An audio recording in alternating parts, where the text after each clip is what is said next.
Good afternoon to each one of you. Effectively, I'm currently a professor, but this is very recent, and only it has been like 8 years as a full-time, and now I'll be starting only 30% of my time as a professor. And for the last decades, or a couple of decades, I've been part of the social movements, working with civil society, still very involved. So I go from one side to the other, and I'll be speaking not as an academic only, but as somebody very engaged in transformation and improving the current situation of crisis. What I want to do with you today, so feel free just to ask. It's really a conversation, as there will be another one tomorrow. We have plenty of time, and I don't want to be either to rush you or be rushed.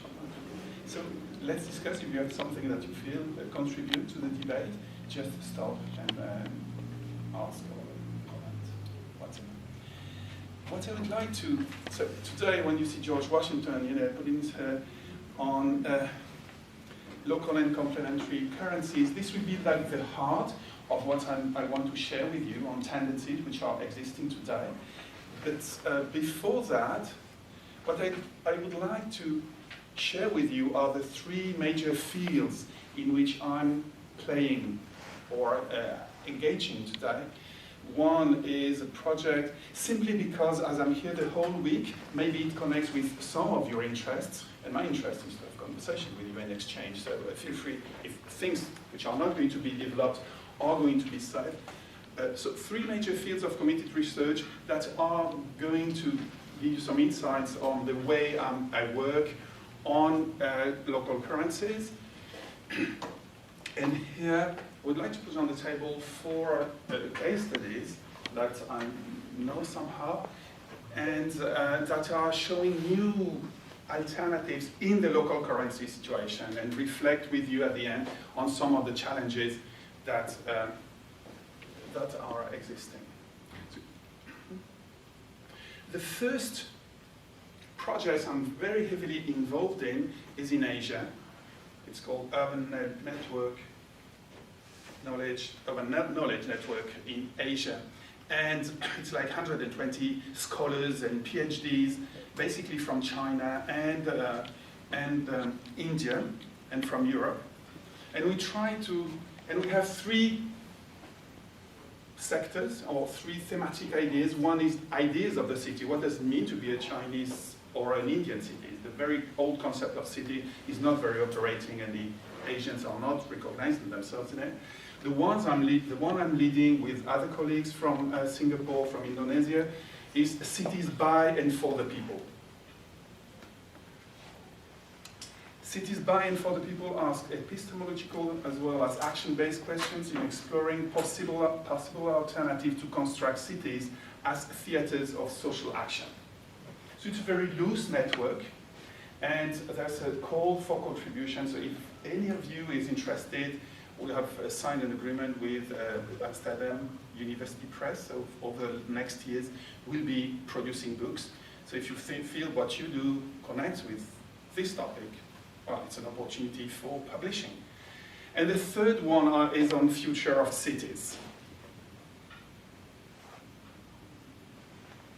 So we're aiming at building collectively urban theories related to cities by and for the people, with questions such as what are the material traits of cities and urban societies that inspire communities to collaborate and take action for a common good? What are collective rights when you go to a place like in Asia? Or how do we define collective? So these are very fundamental sort of rereading from the ground what is existing. And then the other side of the work is to explore possible alternatives, and with questions such as how spaces for alternative development obtained or appropriated, and how are these spaces sustained? What are the workable scales of this project? It's a whole set of projects. You can go on the site on UKMA. We want to understand how, from the bottom, you have initiatives. This is from China, And this is one of the manual on participatory budgeting in the city of Chengdu, which has been distributed by the party in 2 million copies. So it's a small booklet. And you have things symbolically very strong that we need to interpret, like a woman being able to stop the red flag, which is not very common, through participatory budgeting. So what is the sense of that? How can we understand that better? The third large sector of work is on garden cities. It's just to envision what could be the cities of the future. And that's with the mayor of the first garden city, which was Letchworth, which is in the UK, half an hour away from London. We just put a little bit together, but with many other involved people. And it's a practice of research that we call, just putting a manifesto, which is published only in internet, no heavy routledge or whatever are in it. And we try simply to put together some principles which could be inspiring to envision cities of the future. And I can go back to that, like residents are citizens, in the sense that they have the power, fair trade principles are practiced, prosperity is shared, all citizens are equals, all citizens are different, a city of rights that builds and defends the right of the city. So we just want to go back to very basics kind of approach, introducing practices that are substantiating these sort of ideas. So when you look at the booklet here, it's a very small manual. It shows only things which are happening in the world, which together could be interesting for envisioning cities of the future. And the third is, this famous slogan of the anti-globalization movement, of which I'm part from the early beginning. Another city is possible, another world is possible, so as a town planner, and I thought it was more proper. And these images are from Pakistan, Gary, with women in burqa demonstrating in the street, and which I'll go back to that.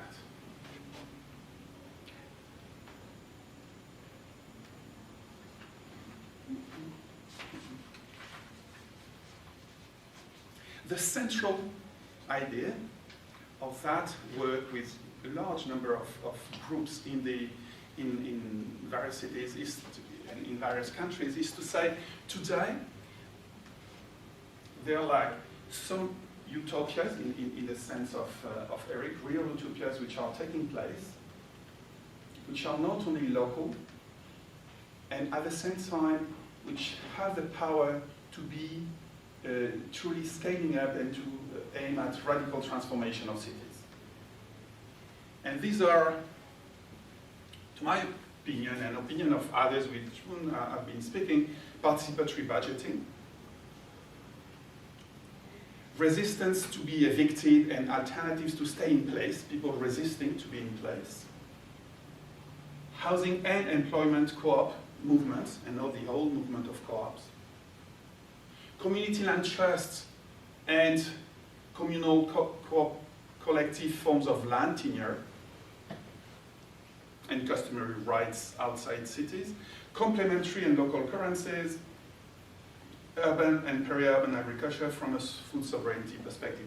What I see at worldwide level is that when you sum up the 1,500 cities which somehow are in participatory budgeting, the 1,000 cases of evictions which are taking place today, and many of them with resistance movement, or the growing of CLTs even in this country, where there are over 200, or the close to 5,000 local currencies which are existing in the world, when you sum all these alternatives, it's not small. This is something very big, on the contrary.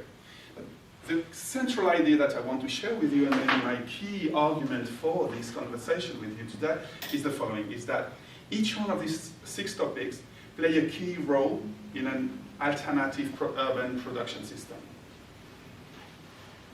beyond simply market rules. And yet, with each one of them is expanding remarkably in different parts of the world, their combination as a system is underdeveloped. So basically what I try to show and to document with groups, and I hope to visit Troy Gardens, which is a good example of that, is to work much more on the connectivity between these sectors than on these sectors themselves. And I think that if we could reflect and imagine how to better connect the movement of resistance against eviction to stay in place with those making local currencies, with those making participatory budgeting, I think that we could have a much better leverage impact and probably go to another scale of materialization of utopias.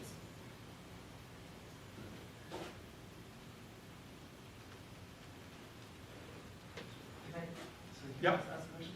So when you talk about the connections between all these different elements, are you implying, I mean, what is your hypothesis? That there's like a conscious connection, that people are seeking to connect those different elements consciously, or that those connections are more of like an unintended consequence of it? Or maybe they're not even connected very much to each other? Now, you see, that's a question, because precisely it's being done naturally.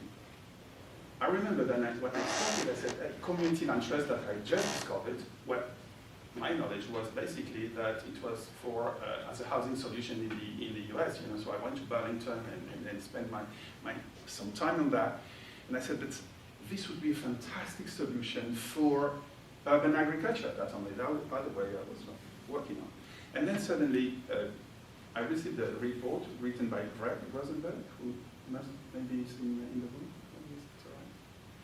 By Greg, somebody from Madison, who had, with the Community Land Trust Network, made a study on CLTs, community land trusts, that were engaged in urban agriculture.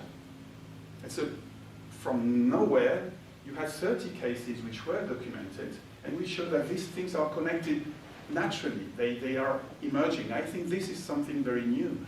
Or when you look at participatory budgeting in Seville, and the movements coming from better food, community-based, but old people who are terrified to stay with their sons, families, the whole day in apartments of 40 degrees or 50 degrees sometimes, in summer, and which are struggling for having parks transformed into places to grow food, So they struggled with the participatory budgeting which was existing, and they got money to have their urban agriculture activities being funded on a regular basis by the city of Seville. So these connections, they exist, but they are not visible today. And my effort is simply to try, even in this, in here, you might know things which are existing, but they do not exist as a system or as a whole connected thing. You see, and when I ask people, you see, for instance, I was in Porto Alegre recently where I've been working for years, and I was telling them, why instead of having participatory budgeting, you keep your money, don't do the work with reais, but use the real as a currency, a reserve currency, and emit local currency to have the money circulating without being affected by inflation. And I said, okay, that's it, usually people don't catch you very easily on that. There was bad experience on local currencies, and now it appears that this could be an alternative. So sometimes you can provoke the situation, and sometimes it comes up naturally. But my whole issue is that this is a kind of both for action and for reflection, for theory, something that we do not explore enough. What could be the connections between these six? And I'm sure that there are others. These are not the only ones. It's not, what I know of is that to be involved in that, it's significant, it's very large scale. You are over 1,000 big scales, but isolated. And the connections, I think, could be strategic. But it's a research hypothesis or a theoretical hypothesis, which I'm happy to discuss with you. Now, the other thing which is important here is that, to me, they correspond, and I'm not clear on that, and maybe you have views on that. Some of them are truly very clearly the result of what I call this, not myself, but I use that, the 3F crisis. I don't know if you use that in the States. 3F being a fuel, food, and finance. Is that the nature of the crisis, the combination not only of a financial crisis, but financial, food, 2 billion people are underfed. I mean, either qualitatively or quantitatively, because of the connection between the price of fuel and the price of food. And so these 3 elements combined together are really a bomb. So some of the movements, like urban and peri-urban agriculture, not necessarily in countries like the States, but in countries depending on oil, where suddenly the price of food can be multiplied by 2, for instance, are really organizing themselves to survive. So you have, on the one side, a survival strategy, for instance, to stay in place. And I'll come back to that in the currency movement, because of the new investment worldwide on some cities.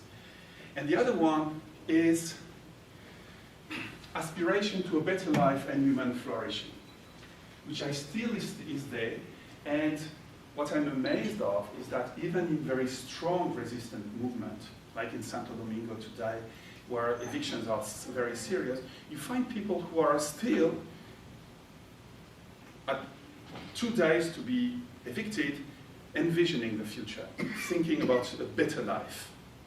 And when you see the declarations and what they are looking for, happiness and all that, and you say, hey, but let's organize tomorrow, the bulldozers are coming. And so it's a kind of combination that I'm not very clear upon, but that would deserve a better understanding. I'm weak on that side, but I feel intuitively or sometimes anecdotically both sides of the coin. Just one little comment. Yeah. I mean, I know whenever somebody puts a list, one can add more things, and there's an advantage to keeping it compact. But one general category that I think is part of the interweaving would be would focus more on what the role of local government could be by talking about decommodified services. So the free public transportation movement, which is really crucial for lots of things, can really only be done if there's some political unit that's going to do it. It's not free taxi service we're talking about. It's free public transportation. So that might be a worthwhile decommodified services, which would include public transportation, but also libraries and all the other ways that we can think of and especially in your theme of decommodifying the city, to have more of the life of the city provided in a decommodified way. That's very interesting. Yeah. This might be an additional. Yeah. And an additional one, I was in UK, with the networks, and they said, this is super. I mean, it's good to have, it's easy to understand for us, and usually not very well understood, if you go to China, etc. It's so different, And they said that one struggle, which is one line of alternatives, which is successful today and which is unifying us in Asian cities, is the struggle and the alternatives for public open space and to keep the street, the street as a selling place, which is booming and at the heart of Asian cities, so people, etc., to have these streets. So at the same time, when you go to some regions, you have new issues which are emerging, and so it's really a systemic approach in the sense that it has to change. But my key point is let's try to make synergies and connections with as many as we can, as we can envision. But this connectivity for me is something that I think is important.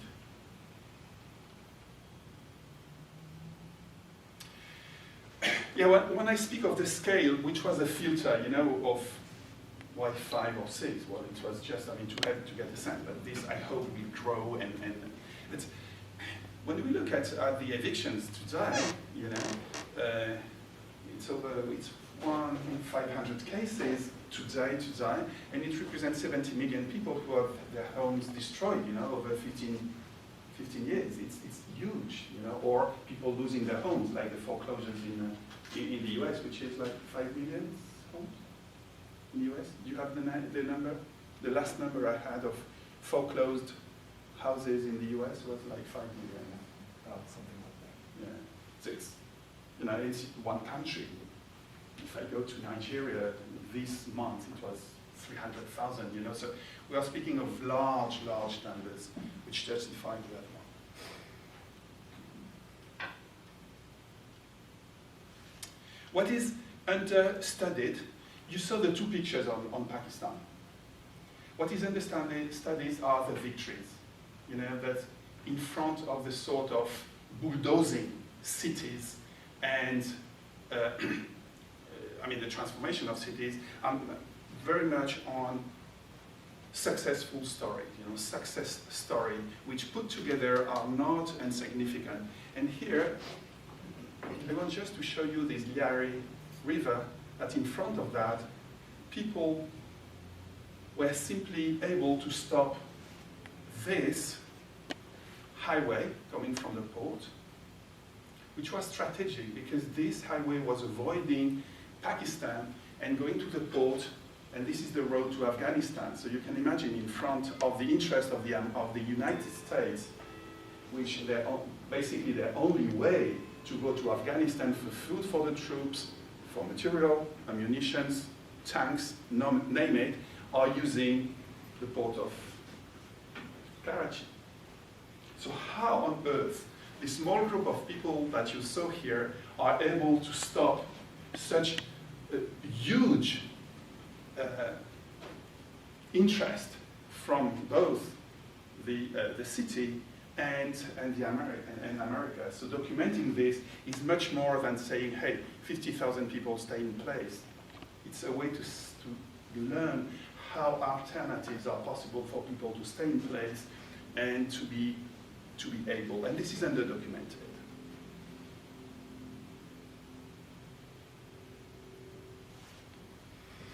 Showing this picture as more a symbolic value on Rosario, which has been effectively, because of the connection between participatory budgeting, between local currencies, between urban agriculture, to offer to these families, which were part of the lady and her husband, part of the piqueteros movement, to today be able to produce food.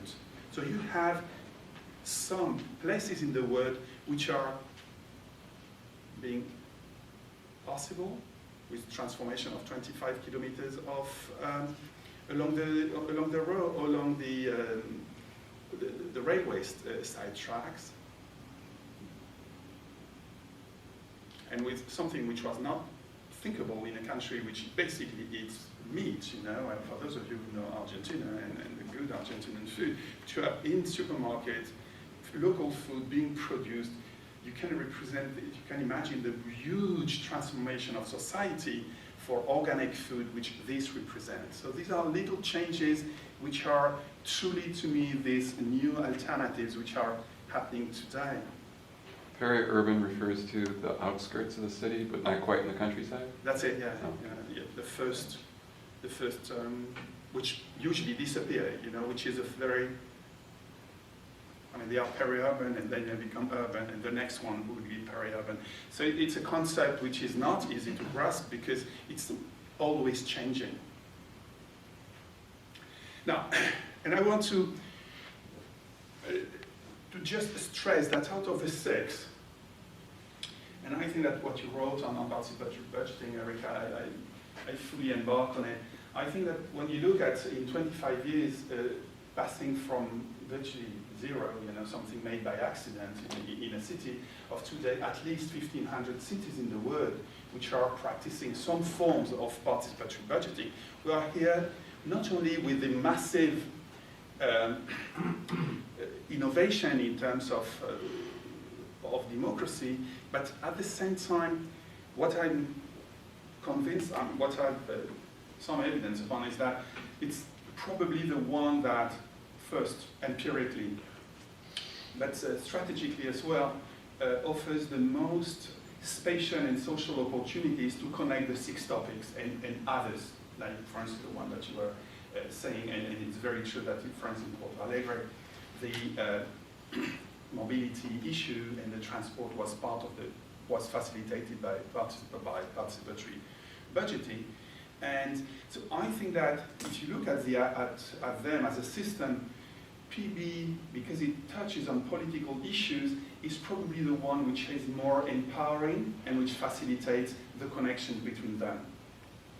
So this is an important conclusion for me, or it's more than a hypothesis, it's a conclusion, is that when you see how little by little these alternatives are becoming a system, possibly it's where you have good PBs that they take a better shape, and have many examples of that. Yeah, I spoke of that. Yeah. Let's go here. I want to go now on the local currencies.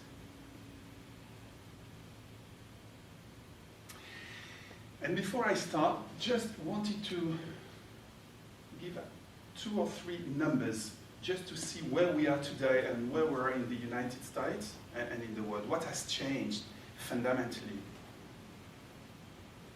In 2000, you had nearly 1 billion of currency reserve. I mean, what countries were having in their coffers when you were summing what it takes, okay? And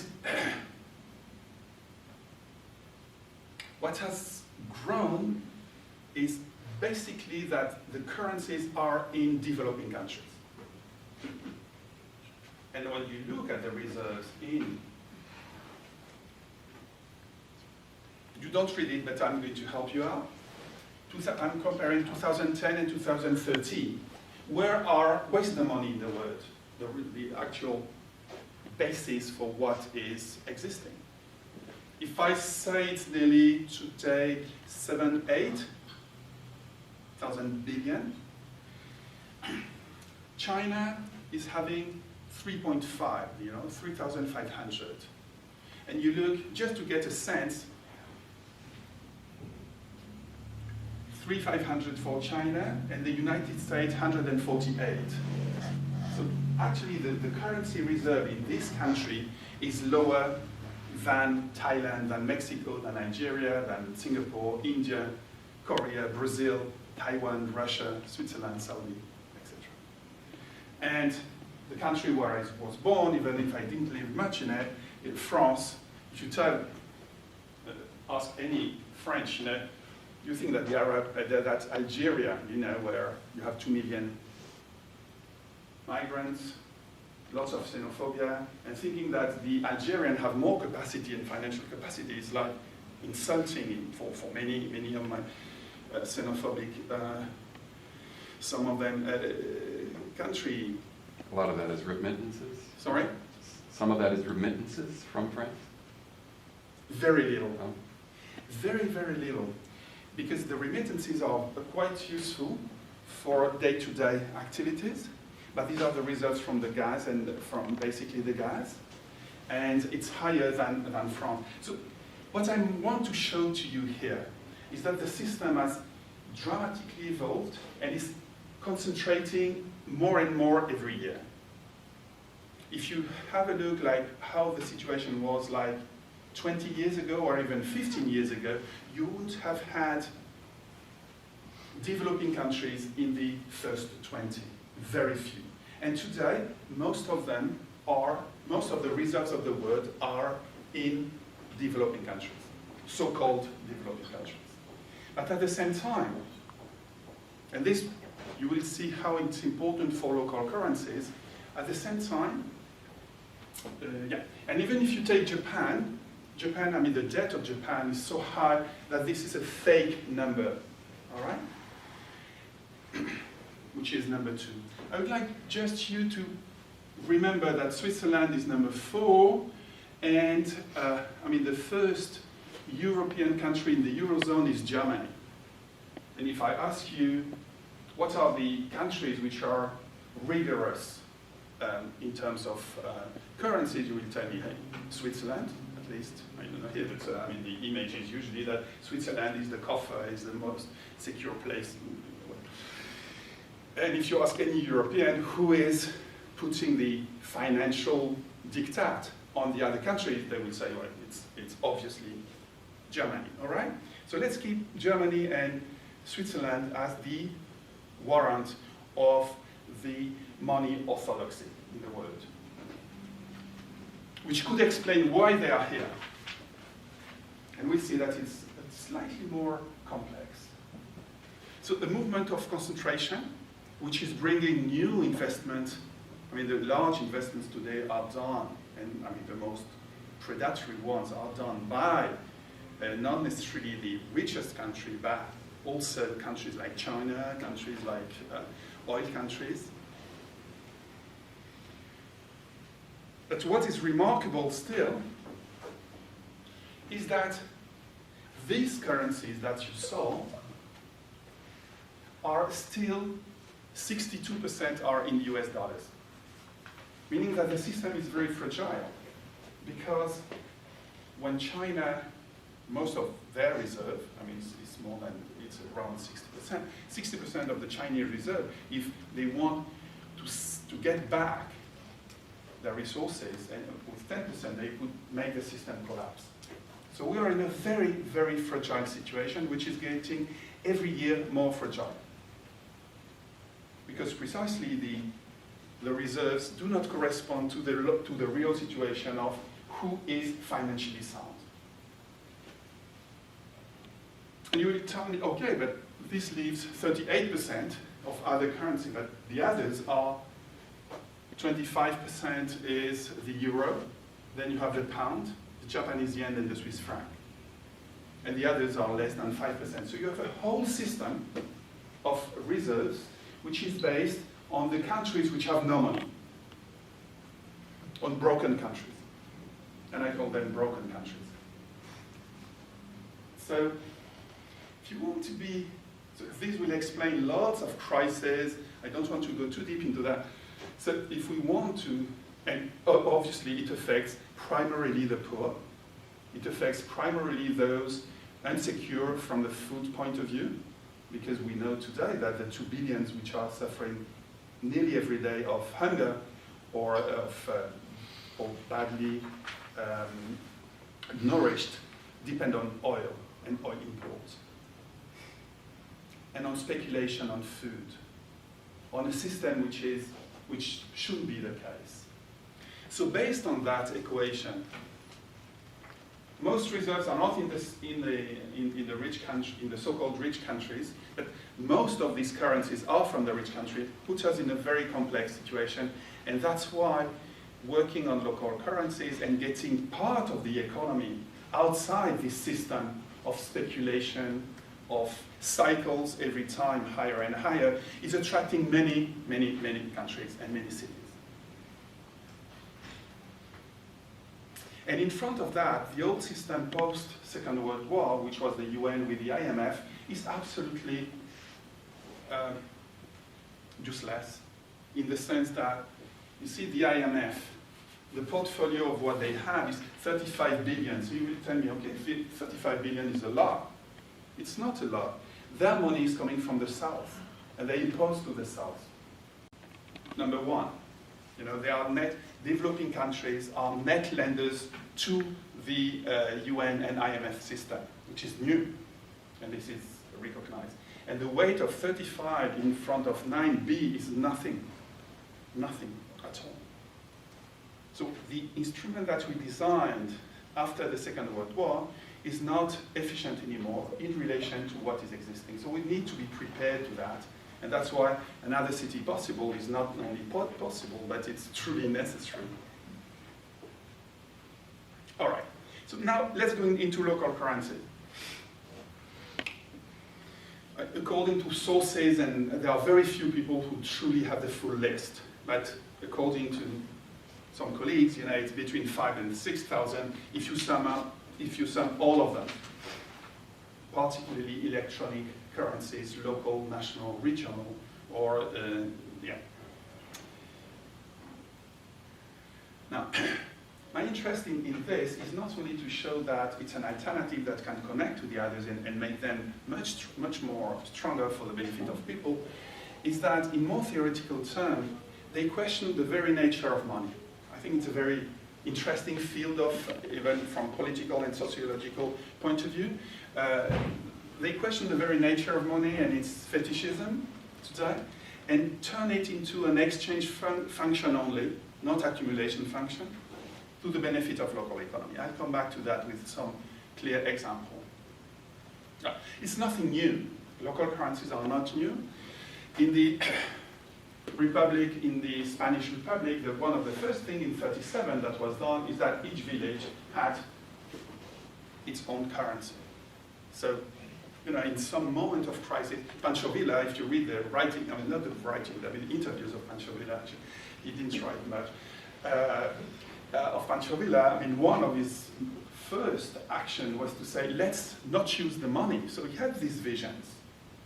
It never went through, but in Tamaulipas, it was one of his first actions. So you have a whole history of currencies which are emitted, either paper or other forms. And you have very different ones. So this is typology I want to write upon. It's not written.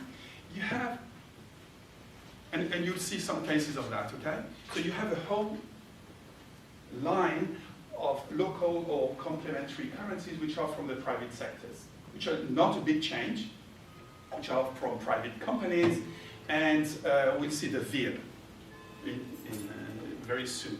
You have another one where the money is guaranteed and emitted by the public sector in complement to the existing one to develop and strengthen local economies, considering that the local currency circulates among people, but at a local or regional level at most. So this is quite interesting to see that even in some countries are producing money. And then you have a third one, which is community-based, people who just decide to make their own money. And I'll share with you this experience in Brazil, which is now quite successful, and I was part of it from the first days, when it started, so I can speak of it as part of my life. And then you have mixed systems, which are like this multi-stakeholders approach, where you have roles of each one of the sectors. And I chose for you this, I don't know if you know it, the fresh bucks.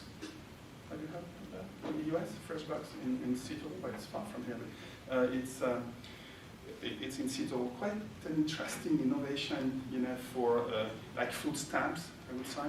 Food stamps for multiplying the capacity of the poor to get fresh fruit produced locally by the market. It's quite an interesting kind of lab that would deserve, from the montage, from the assemblage point of view, it's quite an interesting one because it's one of the few mixed that I'm always looking for, trying to connect initiatives that I can put on the table, and it's from here, so it's not bad.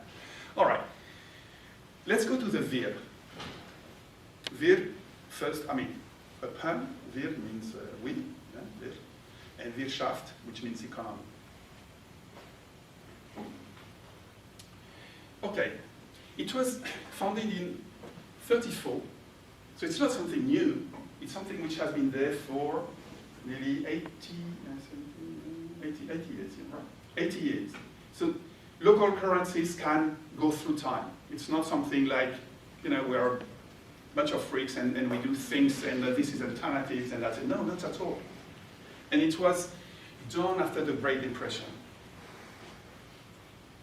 by 16 members, which were small entrepreneurs. So it's a typical entrepreneurial private sector world. Today you have 60,000 small and medium enterprises. And they traded 1.6 billion of VIR, 1.6 billion of Swiss francs, nearly 1.6 billion dollars per year. It's changeable VIR and Swiss franc.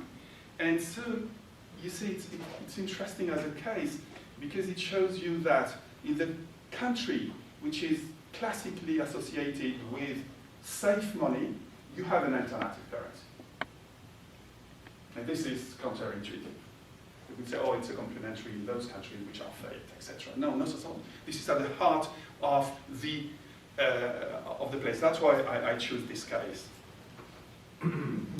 And what is quite interesting is that it has a macroeconomic stabilizing effect and counter-cyclical.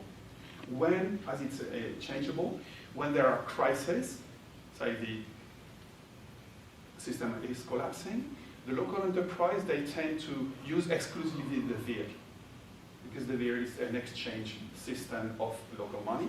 And when you have an expansion phase of, say, international currencies, like now, the VIR circulates less, and the producers tend to use more the international currency. So it's totally exchangeable. I refer to that because it's one of the first alternatives at the same time in Austria, for those of you interested in that. It was a municipal local currency which worked beautifully well, which was stopped because too autonomous. But I took it to show you that usually a local currency works exactly different than a normal currency that goes to the bank. Usually in the bank, the more you leave your money, the less you work and the more money you get. This is the principle. It brings interests. A local currency has not this function of allowing you to accumulate without doing nothing. It is the other way around. Every month, since about the first local, this shilling in Bern, every month you had to put a little sticker on it to make it valid. So every month, if you keep your money and don't make it work, circulate, invest, make the economy work, you will pay for that. And you are paying 10%. So it means that instead of having a money which is an accumulation system, it allows you to make it more dynamic. And when you look all through, they circulate, the same money circulate much, much more. According to the cases, 4 to 10 times more. What does it mean? It means that the same quantity of resource will generate 10 times more volume of activity. Or if you want to see it the other way around, it will reduce tremendously the management costs. So this principle of money which is fungible, which loses its value through time, is something totally contrary and makes it radically different from our capitalist system of working with money. La banque VIR, société coopérative dont le siège principal se trouve à Bâle, a été fondée en 1934. En sa qualité de banque de la classe moyenne, elle s'impose comme partenaire pour les petites et moyennes entreprises, ainsi que pour la clientèle privée de toute la Suisse. C'est le taux qui fait la musique, telle est la devise de la banque VIR. C'est également sur ce principe qu'elle établit toutes ses offres. La banque VIR offre des produits et des services dans le domaine du paiement, des placements, de la prévoyance et du financement, le tout à un rapport qualité-prix plus attrayant. En fonction de leurs besoins personnels en liquidité, les clients peuvent choisir entre différentes offres d'épargne et de prévoyance. Ok, merci. Alors on va voir maintenant que le troc aussi dans les entreprises, elles aussi créent une monnaie parallèle. C'est la chute de reportage. Voilà celui qui aide les entreprises romandes à faire une forme de troc.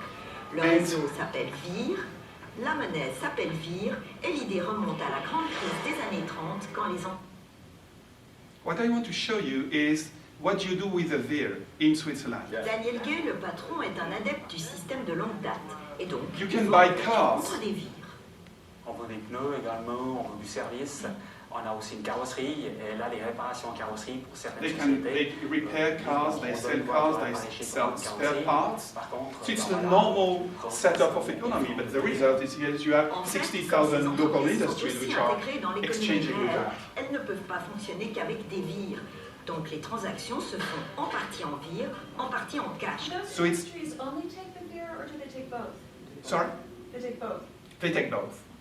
They take both, and this, my experience in local currency, the systems which were disconnected from the official economy have not gone far. They need, And even the people, if they have not the confidence that they can change their own money, they don't embark on that. And people, and I remember working in favelas on that, and if the people are not convinced that at any time they can get their money back, even if they never do it. So usually you can have the two in the transactions, and this is according to the moment in the cycle.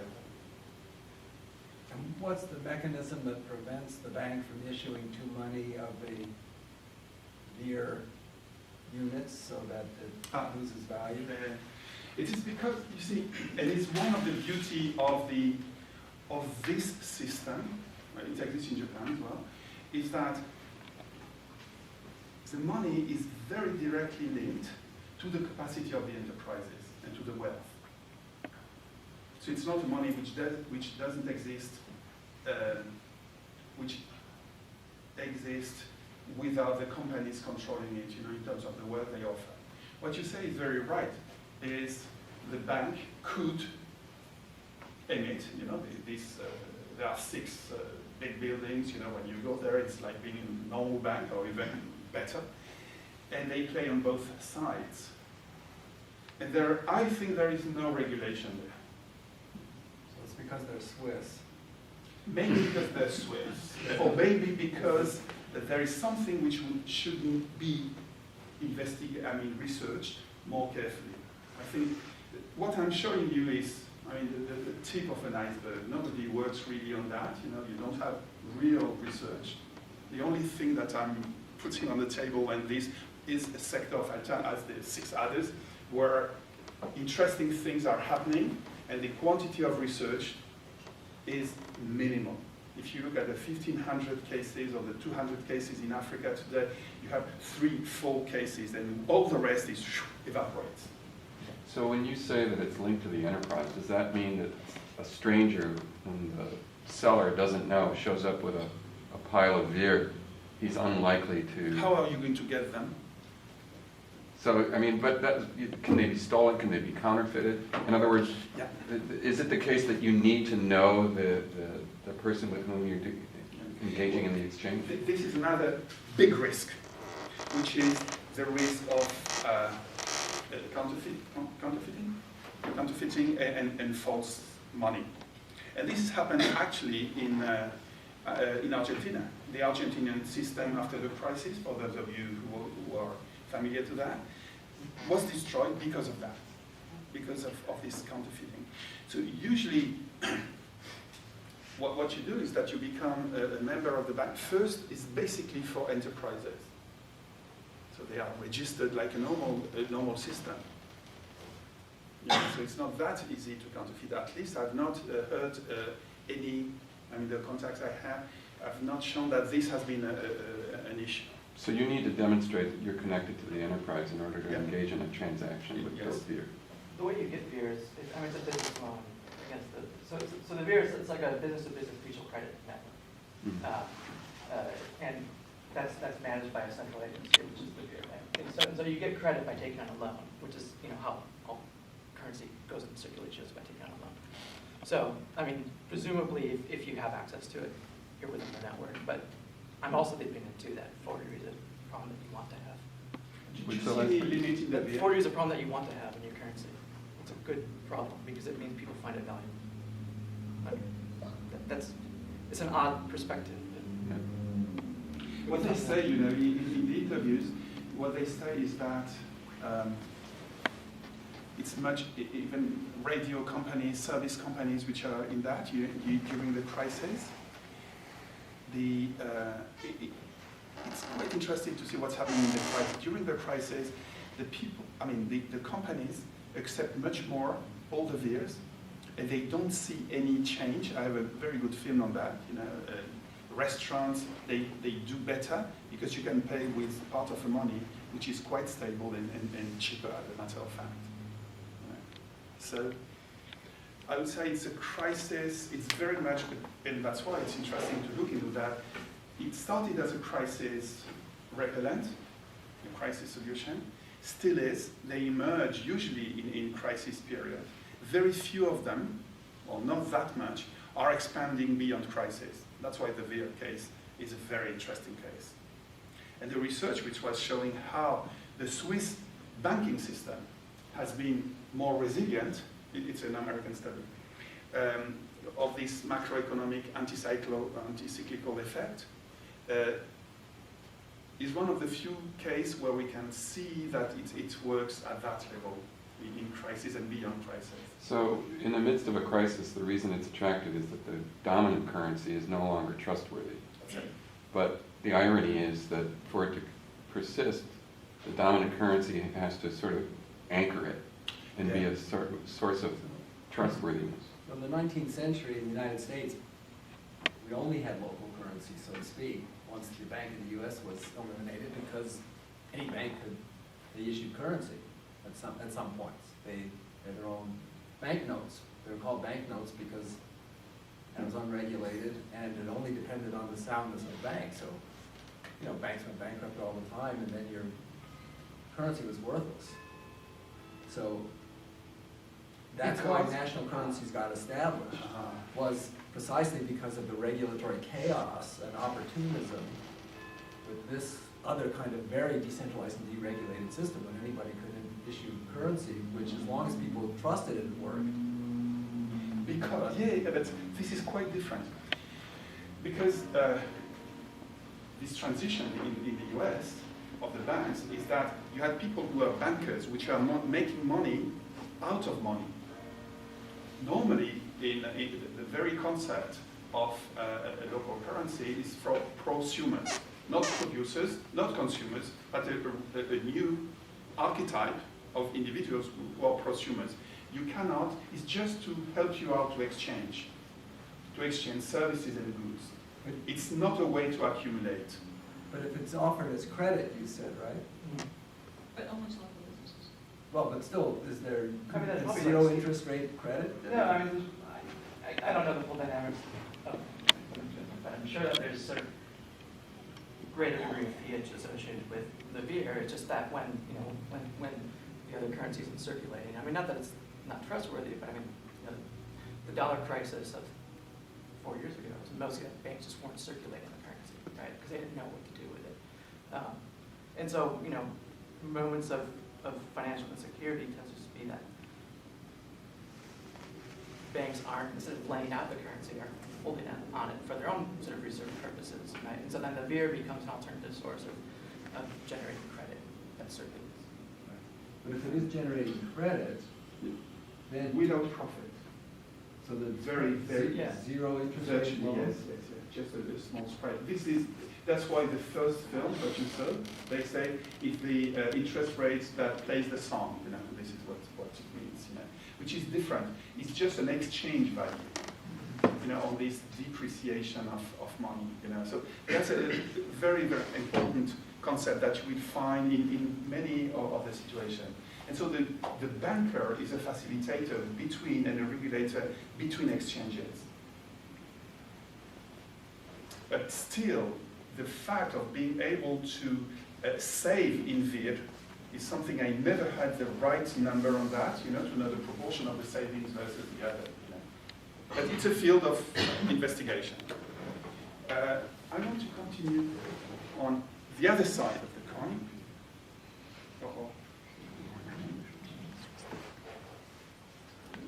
No, I passed. The Shingauer is just another case, which is, we saw that Switzerland is one like the orthodoxy of money. The second is Germany. And in Germany, is probably the country where you have more regional currencies and public secured local currency. So when I work in Europe, that's now I'm based in Europe, I go to Portugal and say, how are you accepting the rules of this financial orthodoxy today when you have the Switzerland and Germany who are emitting their own local currencies beyond the euro? And the point here, and it goes to what you were saying, Eric, is that we need to think, and this is a strategic thinking, and there was, I was invited in Brazil precisely to discuss on that. I had to meet myself here today. They are discussing on that in Brazil. precisely is the quantity of this complementarity. How much could be absorbed by, say, the social economy sector or the local enterprise sector? What we can claim to fill as a strategic vision of the world. And my guess is, the first raw estimates and discussion is that, my guess is that within 20 years, 20% of the economy will be local currency, won't be controlled by the system. Which leaves a huge leeway to imagine another world and other cities. It simply doesn't work. And with the excluded of the system, you have more and more people. You go to Greece, you go to Portugal, people are just saying, okay, we are 5 people, let's not use it. I work for you, and you work for me, or you work for somebody, and we exchange, and we invent something just in exchange. You go to Japan, it's huge what is existing, So the effect of the prices that I was mentioning before, I mean, the rich countries are getting broken, are obliging in the north, are thinking differently. Those kinds of things are often time banks. So the currency is just a measure of the time that you've spent. And yes. So it's a way of keeping track, basically. That's it. But this isn't time banking, what you're talking about in these cases. These one are not time banking, but in local currencies, all the time banking is entering. Yeah, when I'm saying between 5,000 and 6,000, all the time banks and the equivalents are there. So sometimes they go beyond. So with time banks, I understand the constraint on the issue, because you can't issue more currency unless people are performing more time. Yeah. So it's like a gold reserve kind of, it's a time reserve, which is real. Yeah. Whereas I still don't quite understand how this even works, the way it's been described. That's why this is precisely what I wanted to leave, just an interest in researching on it, and which is our privilege to be in a university and say, well, tonight I want to know exactly how it works. So that's just an example of much smaller, much more common regional currencies. But what I want to tell you here is that 550,000 are circulating, 5 million euros of transaction per year. It's just in one region in Germany, close to Austria, and with a high growth, 600 enterprise. So these regional mushroomings, who are not at national level, like in Switzerland, we are at regional level, which is another alternative. I invite you to look at that one. It's very interesting, in fact, growing fast.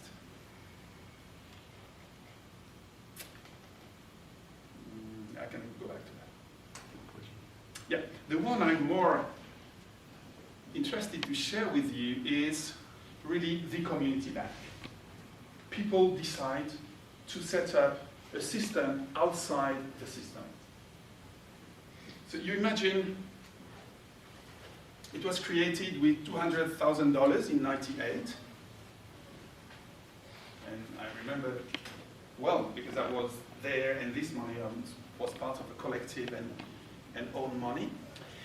And it was set up in a favela of 30,000 inhabitants in Fortaleza, in Conjunto Palmeiras, where I'd been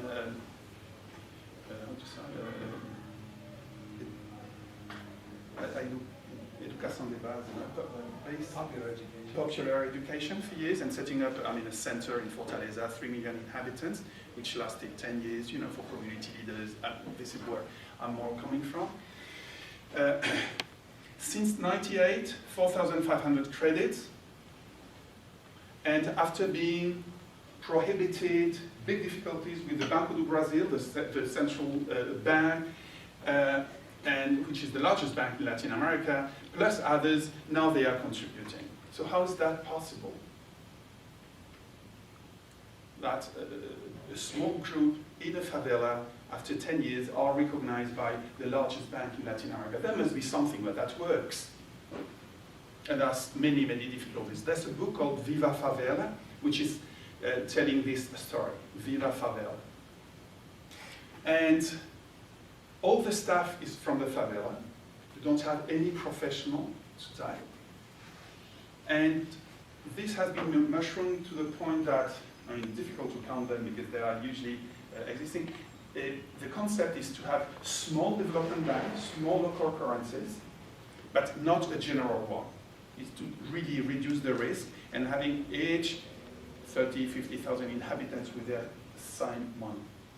So that's a very interesting initiative. It's spreading, but with local currencies multiplying, not necessarily exchanging among themselves. This is not the idea. All right, so you can imagine where that was born. 70s, it's truly a favela. 80s, and this is the place where the bank was born. So really a bank of the poor, with 2000, which was a small loan, which became a grant, and the grassroots organization, which was there. It was spearheaded by this guy, and who was like very much Bertolt Brecht inspired, theater of Bertolt Brecht, working with locally, then became what was called popular researchers. In the school that I was running, people said, hey, we are researchers just like you are. So they set up an association of pesquisadores populares, of local researchers, exclusively from working on their issues. And so it became a network, very powerful. We produced that knowledge. So this result is not the result, of some genius which came, I don't know from where, but it was a social process which, after a certain time, got into these ideas which were discussed. So you cannot separate the process of training from the outcome of the result. All right. So just to give you the basics and see how simple it is. You have a small piece of paper, which is stuck on each. At the beginning, it was like 30 small shops, hairdresser, this one room in the favela. I mean, very, very local shops. They accepted to be paid with this local money called palmas.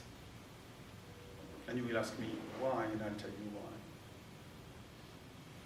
So they had their name, and the people were receiving the equivalent of this American Express card, which was a piece of paper, which was stating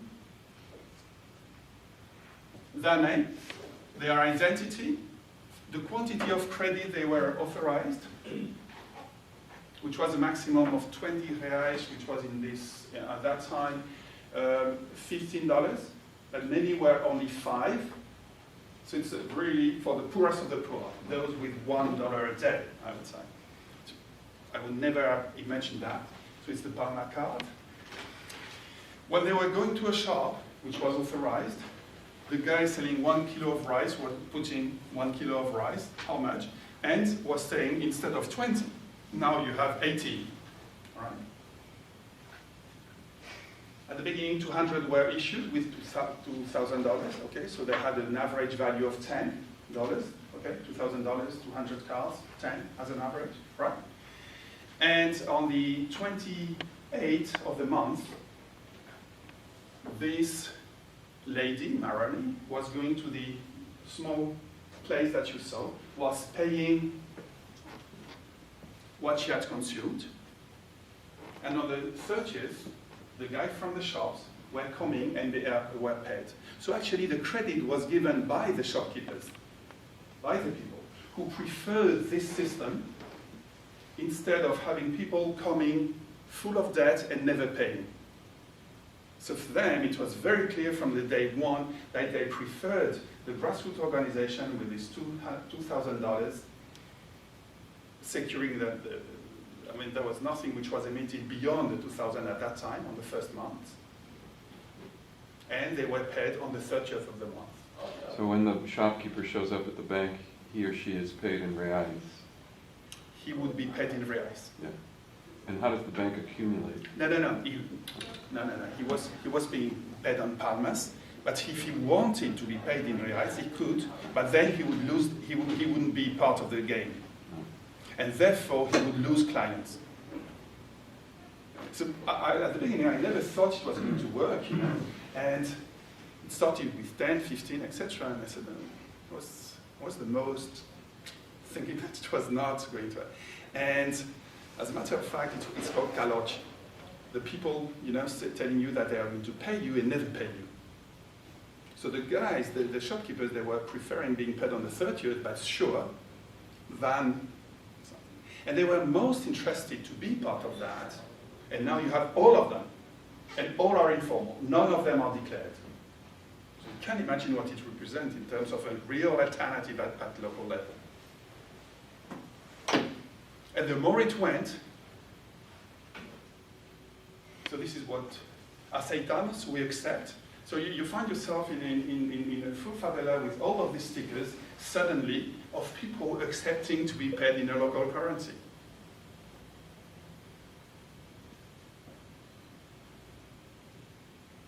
And this is the first day.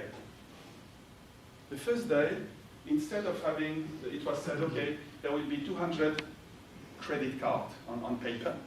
And there was like 2 blocks of people standing to get the first credit card. And most of them couldn't get it. Just to show you how important it is to have access to a small credit to eat. And all this money was exclusively making the local economy function. And so therefore, as it was a very safe system, from 2000, then there was a grant that was obtained of 6,000, which allowed to multiply. That was the first thing, to multiply, to have more people and more families with a small credit card. The other thing that we discovered is that most of the people having this card were using only half of it. They were keeping it for extreme situations, like a super saving system. So people and the poor are much more savers than what we could think. They were really using the money at the last moment. So this allowed to emit twice as much, to have a reserve of, say, 10,000 and having 20,000 value credit cards, correct? But these are lessons that you learn. Yeah. These are the first one was just, a printed sort of paper, plastic paper. But then, I had left at that time. It could be very easily counterfeited, very easy. And then it became, with the lessons from the Argentinian, then it became something which is now very difficult to counterfeit. So this is how people learned directly through it. So you go to shops and you pay with your palmas today. And what was a breakthrough is that, as incredible as it looks, here it says aceitamos palmas. So after a certain time, the formal sector, interested in getting the guy with his bicycle, with his motorcycle, or even a taxi driver to buy a little bit there, they started to accept. And that was a major breakthrough, is when the formal sector starts to accept local currency. And another interesting system is that the public transport started to say aceitamos palmas. So it shows a really, a real utopia in this sense of having something which started, totally controlled by people, but which is... So it spread geographically into the wider city? No. They never accepted it. And there was discussion on that. They said, no, it has to be on the favela, the Conjunto Palmeiras, the 30,000. If the neighbors want one, because this has been a pressure, they say, no, do yours, but here, the community, it's a very specific grassroots organization. It's a collective of 30 local local grassroots. The theater club, which is informal, the community-based organization, the women's group, etc. All of them are a part of a collective, which was a strategic reflection in order not to be co-opted. So they said, with these 30, we know exactly who is who in these 30. So you have a control by the social group on the money. That's why they don't want to expand. And when you say expand geographically, yes, it allows somebody from Conjunto Palmeiras to take the bus and go to the center to find a job, something he would never have had. You see, or to have oil for the motorbike or whatever, to go to the center for something. And this increased tremendously the mobility of the whole system. But it was for residents of Conjunto Palmeiras, which were endorsed by one of the organizations from the favela. So that's why in sociology there it would be so important to understand all that. You know, it's not that simple. So what kind of governance structure they have, like making those decisions, that they are going to keep the members to 30 people that they know? So how do they make those decisions? Yeah. Because that was very interesting, at least at the very beginning. At the same time, this was a tool to lobby and get a system of drainage. Remember, we are in the favela, so you can have a job, but if you don't have drainage, water sanitation, water, pure water, whatever, roads to have the bus going to your place, etc. And one of the strategic thinking was to have a very strong grassroots organization, community-based, Asociación de Moradores, community-based association, able to put pressure on the public sector, on the local authority to get water, to get service, basic services. So there were, in terms of governance, you had this collective, ASMOCON, Association of all the groups, formal and informal, which were representing a social interest. They could be actors-based, women's, youth. They could be thematic-based, pushing for jobs or housing movements, or culture-based or computers-based, for instance. So these were the kind of two types of people. Then to get your card, you were belonging to one, in order to know who is who. That you had a social endorsement. It's not the amount of new money which was counting, on the contrary, it was the lack of money that was counting. And in order to be a member of the bank, you also were a member of the grassroots organization, which jumped from 300 to 1,200. It became a very powerful organization to lobby the government, and then the people saw that money, and that's why I always try to show you the connections. It's the money was a way to get an organization which in turns got something which was interesting for the people. And effectively, they had a drainage system that most favelas don't have. So if a person joins the bank through the association that they're a member of, then they get a card that has a credit limit on it, without having to themselves, they put no deposit in the bank. That's all. And they then use that card in a shop, and at the end of the month, then they have to pay the bank. On the 28th, But when they pay the bank what at that point? Yeah. The shop gets paid by the bank. Yes. In the Palmas, but what does the person pay to the bank at that point? No interest. They pay exclusively the amount, which is so they have had to get Palmas from somewhere to pay it, or do they pay reals at that point? Either. So.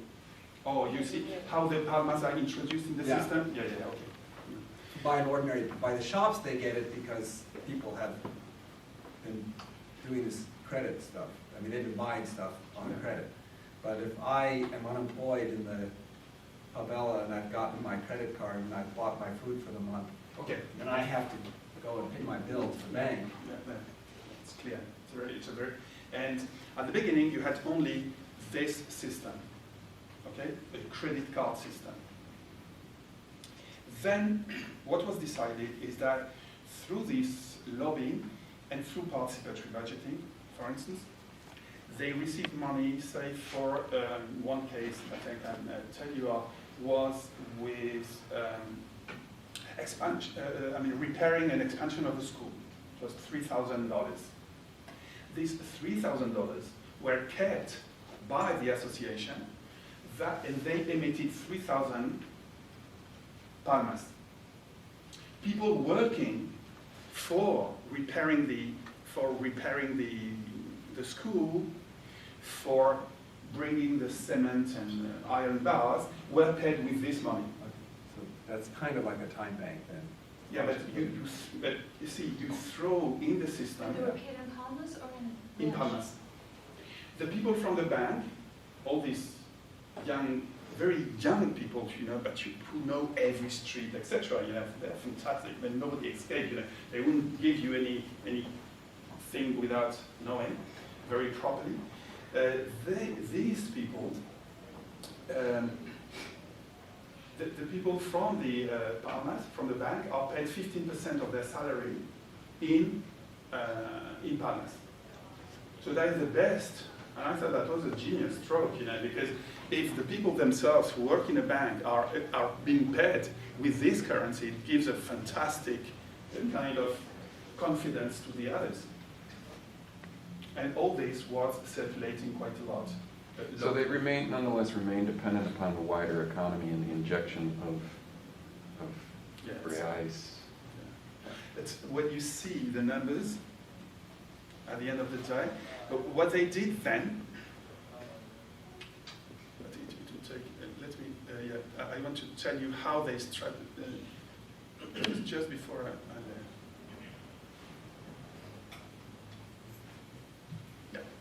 Then became a third moment, which was to say, okay, we are poor. I mean, the basic motto was, we are a favela, we are poor, not because we are poor, but because we leak money, because the money is going out, which is a very powerful concept for local economy. And so what they did, and I have it somewhere, it was a matrix of all what was consumed by 30,000 people. Can you imagine with poor people looking at that, on all the sectors, in order to identify what could be substituted easily. And then they know, and it's a magic number, to see how much money is being consumed. Sounds like import substituting. I mean, the old import substitution that we knew, in Latin America, etc. And I was really part of these ideas to say we need to substitute. It's the anti-globalization purely. If you want to generate local economy, substitute, produce locally. Food. So what was done? Very interesting, and it was that soap, in Brazil, lots of soap, shampoo, produced for cleaning houses, etc. These very basic things which can be produced locally. So the matrix, huge piece, was strategically this could be done. They looked at the people and emitted credit with reals. And then that was transformed. That's why the story is a complex one. But what I want to show you is that at the end of the day, with this policy of substitution of imports, very, very strategic thought of, they effectively build their own economy, like 20% of the whole, that's why I'm playing with this 20%. 20% more or less, without not too much risk, can be taken out of the system without any change in your day-to-day life. That's relatively easy to achieve, and then the best proof is here. So you had a whole set of negotiation by the bank with the BNDES, the national bank, say we want $60,000 to get loans for the poor. Okay? This money is kept, all right? Becomes a reserve money. You emit palmas. Okay? Part of this money can be, if you need to buy this machine, you are not going to buy it with palmas, obviously, so you have half and half. I mean, this is calculated a little bit like the theorists. All right? So the bank becomes a place of accumulation and of emission of money.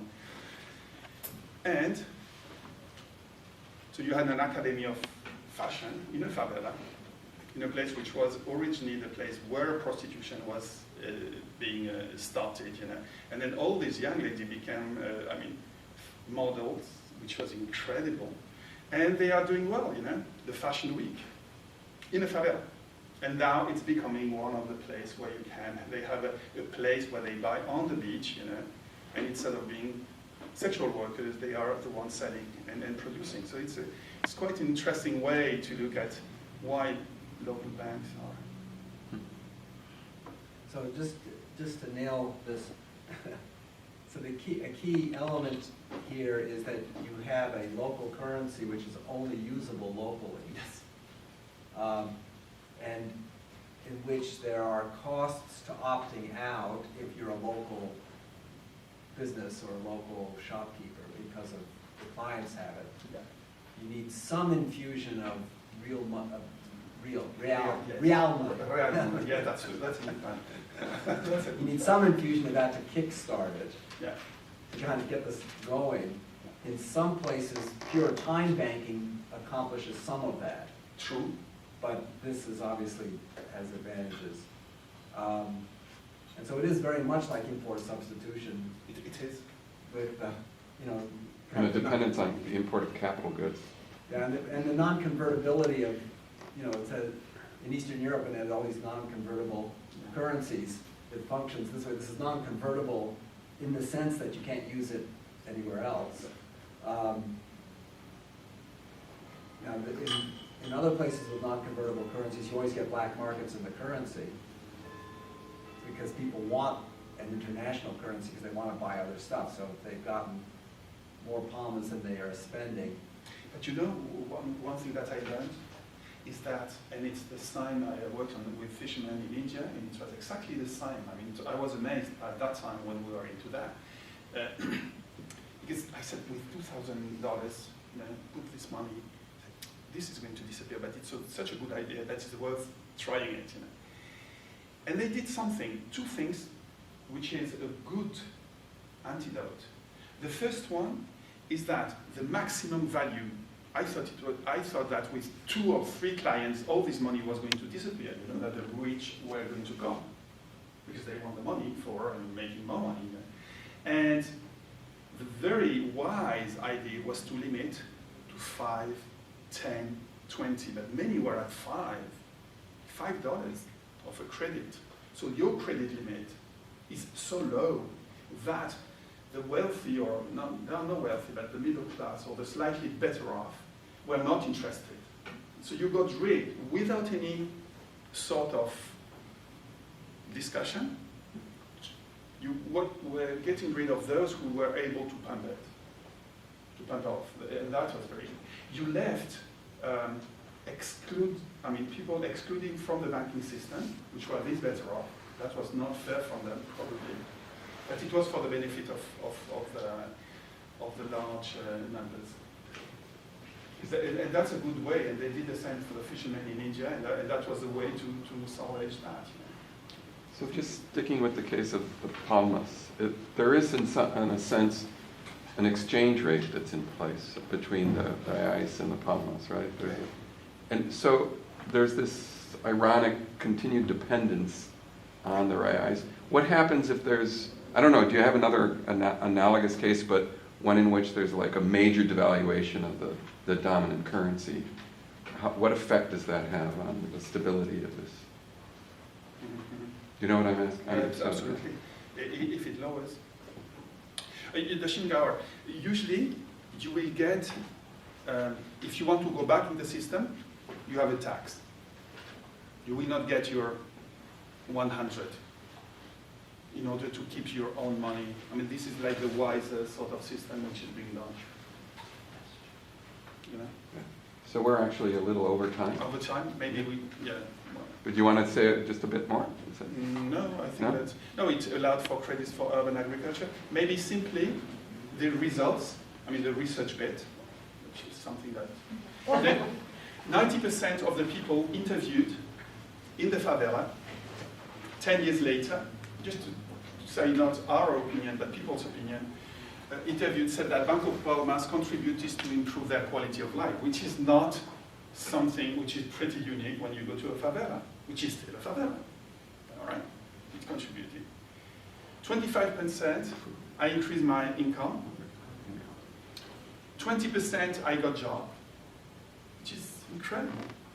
23% I knew more people because it was an open sort of stuff. You know, I knew more people. You know, I was not isolated, which is something very important in terms of struggle against poverty. You know, 12 it brought other projects. 11% I became more famous. I mean, well known. Mais conhecido. I became better known. Better known. Yeah, better known. Fiquei mais interessado nos estudos. I was more interested in studying. I pursued some studies, which when you have so high level of dropouts, you know, which is fabulous to find an antidote to dropouts, which I think very interesting. And 1% only, it helped the neighborhood to crescer, to develop. So you see, it's very much a human-based kind of result, and not so much a space-based kind of result. But this could be endlessly refined. One last question, but probably we can talk about this tomorrow. Has this exercise been able to create like other markets and economic activities around it? I'm just like wondering if there is some nested or embedded new markets coming out of this. Because you can imagine that you have a community bank, but if the effect of the community bank is that people can start activities within that community, you know, like kind of breaking the dependence with the outside or with the regular system. Absolutely. So, I mean, the answer is absolutely yes. You know, I mean, I got jobs and increased my income. They didn't increase the income within. Exactly. When you have the fashion, when you have these jeans fabric, I mean, that the fashion, now they sell in the formal. They're exported. They are exporting beyond. Yeah, it's very clear that the income was coming from the export to the city.